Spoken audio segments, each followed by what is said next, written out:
تیسری بات میں آپ سے یہ عرض کروں گا کہ آپ جامعہ اشرفیہ میں آئے تھے، کس لیے آئے تھے؟ رہنمائی حاصل کرنے کے لیے. کس لیے آئے تھے؟ تربیت کرانے کے لیے. کس لیے آئے تھے؟ علم کی پیاس بجھانے کے لیے. جامعہ اشرفیہ کی گود میں رہ کر آپ نے علم کی اپنی پیاس بھی بجھائی. آپ نے یہاں کے اساتذہ کی خدمت میں رہ کر رہنمائی بھی حاصل کی. یہاں رہ کر آپ نے تربیت بھی پائی اور جامعہ کی گود میں رہ کر اللہ تبارک و تعالی نے آپ کو قرآن و حدیث کے علوم کا حامل بنایا، اور اللہ تبارک و تعالی نے یہاں رہتے ہوئے آپ کو وراثت نبوت کا شرف اور وراثت نبوت کی عزت اور عظمت عطا فرمائی. یہ یہاں آپ نے کیا. اب آپ کوئی 50 سال کے بعد، کوئی 40 سال کے بعد، کوئی 30 سال کے بعد، کوئی 20 سال کے بعد، کوئی کم و بیش 5 اور 7 سال کے بعد دوبارہ جامعہ میں حاضر ہوئے. یہ جامعہ آپ کا مادر علمی ہے، اور آپ جانتے ہیں کہ ماں کو اپنی اولاد کے ساتھ کتنی محبت ہوتی ہے، اور ماں کو اپنی اولاد کے ساتھ کیسا تعلق ہوتا ہے. جامعہ اشرفیہ کو بھی آپ کے ساتھ اسی طرح شفقت کا اور محبت کا اور ترحم کا تعلق ہے، اور اولاد کو بھی اپنی ماں کی عظمت اور اپنی ماں کی اہمیت کا پورا احساس ہوتا ہے.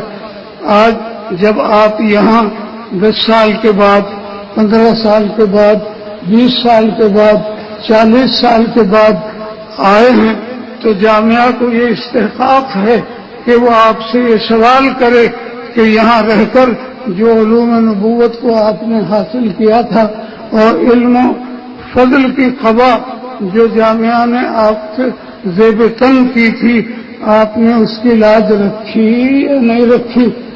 آپ نے اس قبا کو داغدار تو نہیں کیا؟ آپ نے اس قبا کو تار تو نہیں کیا؟ جامعہ آپ سے یہ سوال کرنے کا حق رکھتی ہے. آپ کو یہ سوچنا چاہیے کہ جامعہ نے جو آپ کو علم و فضل سے آراستہ کیا تھا اور وراثت نبوت کی جو دولت آپ کو عطا کی تھی، آپ نے اس کا کتنا حق ادا کیا، آپ نے اس کی کتنی لاج رکھی اور اس کے تقاضوں کو کتنا پورا کیا. یہ آپ سے جامعہ کا سوال ہے. آپ اپنے دل میں سوچیں اور غور کریں کہ آپ نے واقعتاً وہ حق ادا کیا ہے یا نہیں کیا. وہ حق کیا ہے؟ وہ حق یہ ہے کہ آپ اپنے آپ کو علم دین کی اشاعت کے لیے وقف کر دیں. آپ کی زندگی کا مطمع نظر وہ علوم نبوت کی تدریس ہو، علوم نبوت کی تبلیغ ہو، علوم نبوت کی دعوت ہو. اگر کوئی کوتاہی اس میں ہوئی ہے تو آئندہ کے لیے آپ اس کوتاہی سے اپنی حفاظت فرمائیں. اللہ تبارک و تعالی آپ کا حامی اور ناصر اور مددگار ہو. اس کے علاوہ آخری بات میری یہ ہے کہ نبی اکرم صلی اللہ علیہ وسلم نے فرمایا ہے کہ علماء انبیاء کے وارث ہوتے ہیں، اور یہ بھی فرمایا ہے کہ انبیاء علیہ الصلوۃ والسلام کی میراث علم ہے.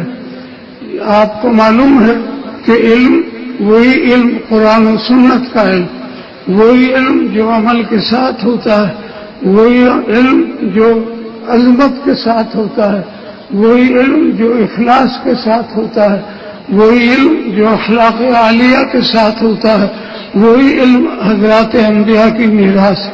اور یہ بھی آپ کو معلوم ہے کہ وارث مورث کی ہر چیز کے اندر شریک ہوتا ہے.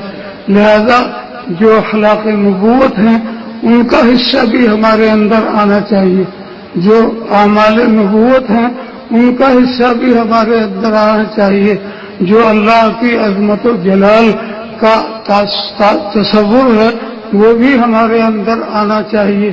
اور اسی طریقے سے اخلاص جو حضرات انبیاء کی نعمتیں بے بہا ہوتی ہے وہ بھی ہمارے اندر آنی چاہیے. اگر یہ ساری چیزیں ہمارے اندر آئیں گی تو کہا جائے گا کہ واقعتاً ہم انبیاء علیہ السلام کے وارث ہیں. اور اگر اس میں کوئی کوتاہی ہے تو وراثت کا معاملہ مشکوک ہو جائے گا. اللہ تبارک و تعالی مجھے اور آپ کو حضرات انبیاء کی اس میراث سے کما حق مستفید ہونے اور مفید بننے کا موقع عطا فرمائے. وآخر دعوانا الحمدللہ.